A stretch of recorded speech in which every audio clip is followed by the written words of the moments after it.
Magandang gabi, Pilipinas! Maraming salamat po. At dito, sa ating kahuli-hulihang rally, ang ating meeting de avance ay nagpakita muli ang lahat ng ating mga kababayan na kasama ninyo ay nasa likod ang lakas ng suporta ng madlang Pilipino sa unity team at saka sa tambalang Marcos Duterte.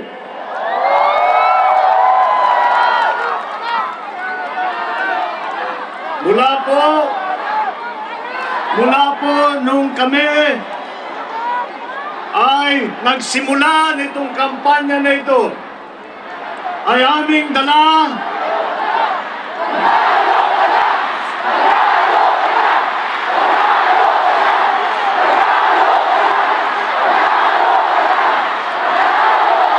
mananalo talaga tayo basta't walang tulugan sa Lunes. Hindi na tayo madisgrasya ulit. Alam naman po natin, kapag naiwanan natin kung minsan maraming nangyayari na hindi ka nais-nais.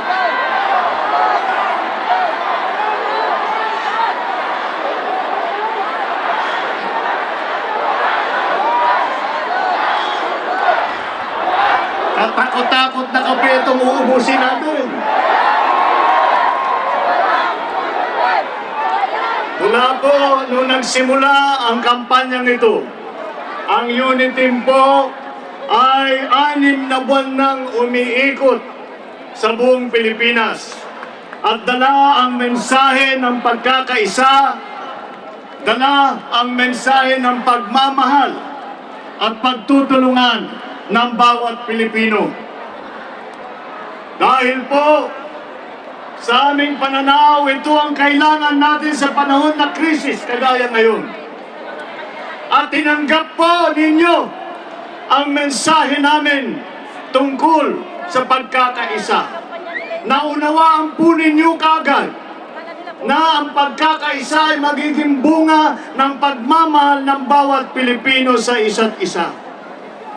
Marami na pong nakabanggit sa dami ng problema ang ating inaharap. Marami pong nakakaalam at nararamdaman kung ano ba ang mga dapat tugunan na dala ng pandemya, ng krisis ng ekonomiya na likha ng pandemya. Kami po ay patuloy naming isinisigaw ang pagkakaisa. At ang ating mga kababayan, kayo po lahat, ay napakadali sa inyo na maunawaan ang pagkakaisa dahil nasa inyo ang puso ng tunay na Pilipino. Ang puso na nagmamahal sa kapwa, ang puso na may malasakit sa kapwa, ang puso na nagmamahal sa ating bansang Pilipinas. Dahan-dahan po ay dumadami po ang sumasama sa atin. Dahan-dahan po ay naririnig natin ang sagot ng ating mga kababayan sa sigaw ng unity ng pagkakaisa. At ito po ay nung nagsimula kami, 6 na buwan na po. Nung nagsimula kami, ay ang sagot na naririnig natin ay parang bulong lamang, halos hindi po marinig. Habang tumatagal po ang panahon, nakikita po natin na yung bulong na yan ay palakas ng palakas. Habang dumadami ang nagsasanib puwersa sa likod ng kilusan ng pagkakaisa. Hanggang ngayon, na maliwanag na ang sigaw ng Pilipino. At ang sigaw ng Pilipino ay nauunawaan namin ang pagkakaisa. Nauunawaan namin ang pagmamahal. Kaya kami ay kasama sa pagkakaisa. Kami kasama sa pagpapaunlad ng Pilipinas. Kami ay kasama sa pagpaganda ng buhay ng bawat mamamayang Pilipino. Kami ay kasama sa kilusan ng pagkakaisa. Dito po nating makikita ang tunay na ugali, ang kultura ng Pilipino na nagmamahal sa kapwa. Dito po natin makikita ang tunay ng pagmamahal ng mga Pilipino sa ating minamahal na Pilipinas.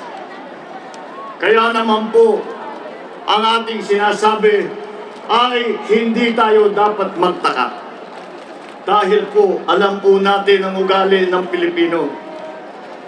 Ang ugali ng Pilipino ay mapagmahal.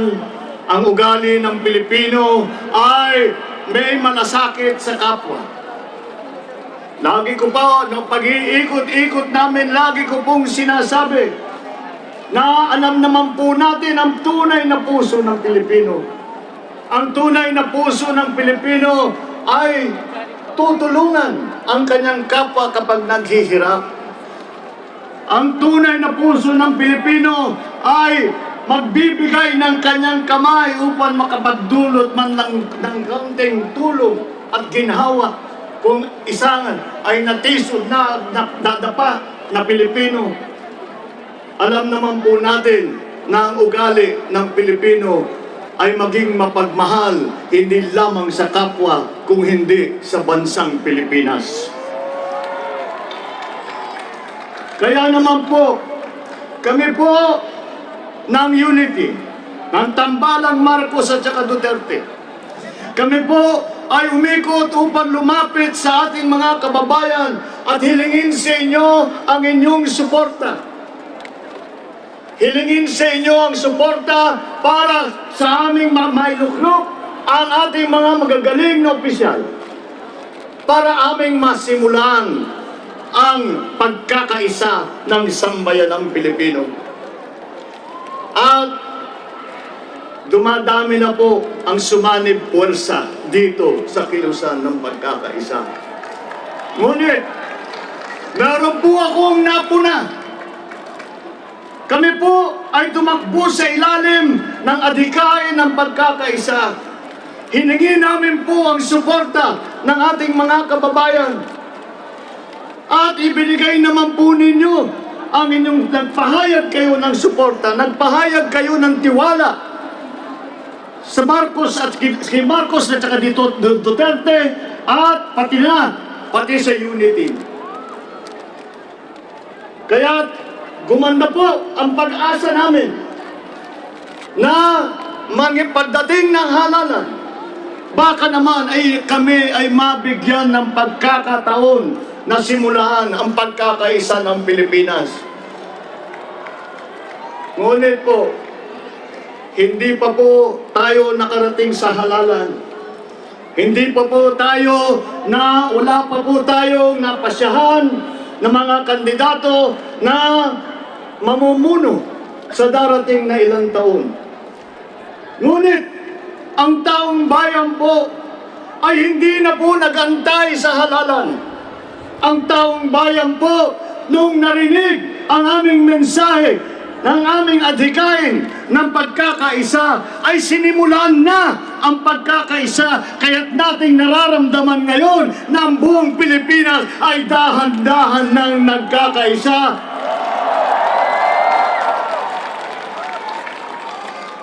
Kayo na ang mga mamamayang Pilipino ang nangunguna dito sa kilusan ng pagkakaisa. Habang kaming mga kandidato ay nag-aantay ng suporta, nag-aantay na kung sana kami maging mapalad at makaupo, ang taong bayan ay hindi na naghantay at ipinalabas ulit ang tunay na puso ng Pilipino at sinimulan na ang pagkilos ng pagkakaisa. Kaya naman po, napakaganda po ng naging pagsanib puwersa ng lahat ng Pilipino.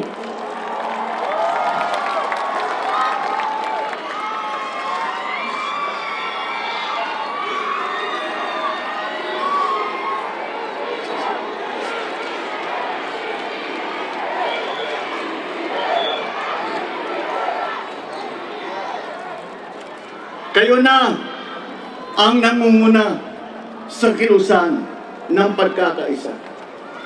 Kami po ang magsisilbi lamang sa inyo upang ipagpatuloy ang inyong sinimulan, upang ipagpatuloy ang dahang-dahang pagkakaisa ng sambayanang Pilipino, upang gawin ang lahat upang dumating ang araw na masasabi natin ang mga Pilipino ay muli nagtatrabaho. Ang mga Pilipino ay may pera na naman sa bulsa. Kaya na namang ipakain ang kanilang mga pamilya, kayang pag-aralin ang kanilang mga anak. At yan ang inaantay natin na araw na masasabi natin dahil sa ating pagtutulong sa isa't isa, nararamdaman na natin na tayo habang nasa krisis man, kahit nasa krisis pa lang, ay tayo ay dahan-dahang nakikita natin gumaganda ang buhay dahil na tayo ay kapit-bisig lahat ng Pilipino, ipinagsasama ang tapang, ang sipag, ang galing, ang kakayahan at ang pagmamahal ng bawat Pilipino.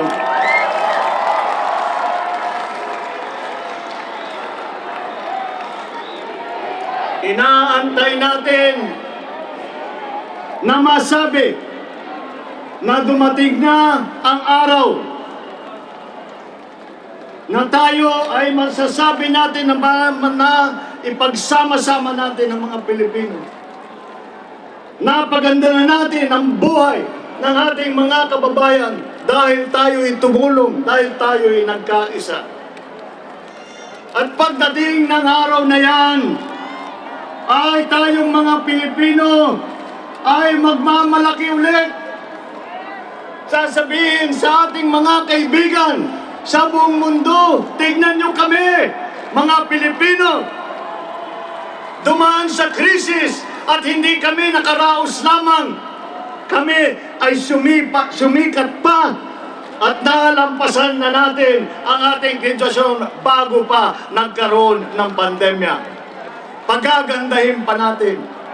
At tayo ay darating din sa araw na yan na kapag tayo ay nagsanib puwersa, tayong mga Pilipino, na tayo muli ay haharap sa buong mundo at sisigaw sa ating mga kaibigan at iwawagayway ang ating bandilang Pilipino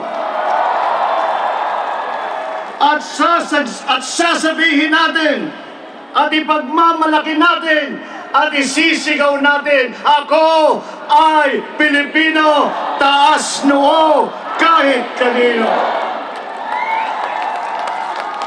Yang hangarin na yan, ng layunin na yan, ay kayo, aking minamahal ng mga kababayan, kayo ang magdadala sa bukas na mas maganda. Sa pagkakaisa ng sambayan ng Pilipino, mararamdaman din po natin yan. Mararating din po natin yan. Ang pangarap natin para sa ating bansa, ang pangarap natin para sa ating kapwa Pilipino. Ngayon po, tayo ay nasa katapusan na ng kampanya para sa halalan sa Lunes. Alas 11:15 na. At pagdating ng alas 12, tapos na ang tinatawag na campaign period. Ang idadagdag ko lang ang pasasalamat sa lahat sa inyo, sa inyong suporta, sa inyong tiwala, sa lahat na aming kasama mula sa simula, at pati na lahat ng sumapi dito sa ating kilusan ng pagkakaisa hanggang tayo'y umabot ngayon dito sa araw na ito. Sa Lunes, tayo'y boboto na. Tayo'y magpapasya kung sino ang mga mamumuno sa darating na ilang taon. Ang hiling ko lang sa inyo ay huwag niyo pong kalimutan ang ating pinag-usapan dito sa 6 na buwan na kampanya na ito. Huwag po nating titigilan ang ating sinimulan. Huwag po tayong hihinto. At lahat ng ating lakas ay ating isakripisyo. Ang ating buong puso at dunong ay ibibigay natin sa ating kapwa. Ihahandog natin sa ating minamahal na Pilipinas. Alalahanin din po ninyo na ang suporta ninyo para sa Uniteam, para sa Tambalang Marcos at Duterte ay hindi lamang suporta para sa mga kandidato. Ito ay suporta sa pagkakaisa. Ito ay suporta para sa pag-unlad ng Pilipinas. Ito ay suporta sa magandang kinabukasan. Kaya't pagdating ng Lunes, pagpasok po ninyo sa inyong mga presinto, ay isipin ninyo kung ano ang ninanais nating kinabukasan para sa ating mga mamamayan. Ano ang ating ninanais na kinabukasan para sa Pilipinas. At sa ganung pag-iisip, ay umaasa kami sa Unity na Tambalang Marcos Duterte. Umaasa kami na kami ang mapupusuan ninyo dahil sa Unity nyo lang naririnig ang pagkakaisa, ang pagmamahal at ang pagsasama-sama ang ating minamahal na mga kababayan.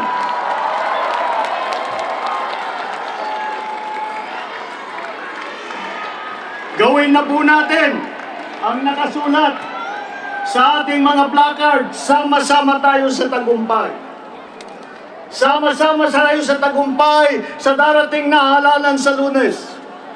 Ngunit sama-sama rin tayo sa tagumpay ng pagkakaisa ng buong Pilipinas.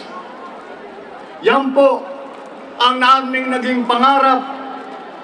Mukha naman dahil sa inyo, dahil sa inyong mga minamahal kong kababayan, malaki po ang pag-asa na makakamtan natin yung pangarap na yan. Maaabot po natin at magagawa po natin para sa Pilipinas yan. At kapag ating nagawa ito, asahan ninyo na tayo ay maaalala natin kung saan tayo nagsimula. Maaalala natin kung ano ang ating linakbay upang dumating dito. At kung ano pa ang ating ipinagpatuloy para sa pagkakaisa. At mararamdaman po natin kung tayo ay tuluyang magmahal sa isa't isa. Kung tayo ay tuluyang magmahal sa Pilipinas, sama-sama po tayong babangon muli. Maraming salamat po! Mabuhay ang Pilipinas!